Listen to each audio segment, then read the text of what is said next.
Salutare tuturor și bine v-am găsit la un nou episod. Astăzi se face reconstrucția recordului meu la 3x3 de 10 secunde și 26 de sutimi. Ok, deci haideți să începem să amestecăm cubul. Scramble-ul îl veți avea pe ecran și în descriere.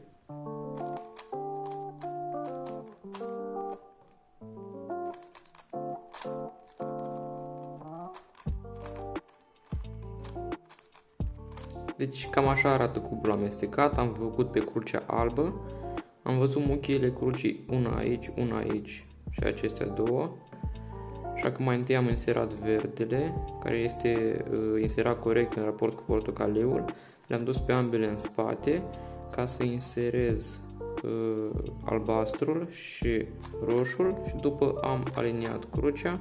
După am observat această pereche pe care am rezolvat-o în felul următor aici, după această pereche care are exact același caz, după avem acest caz care dacă facem de 3 ori sexy move se rezolvă și după avem aceste două piese care sunt deja gata de inserat din 3 mișcări aici, după avem un ulele foarte simplu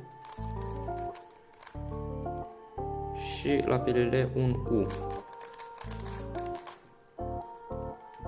Da, deci cam atât a fost cu acest episod, sper că v-a plăcut, nu uitați să dați un like, un share și un subscribe. Eu am fost Ion și la revedere!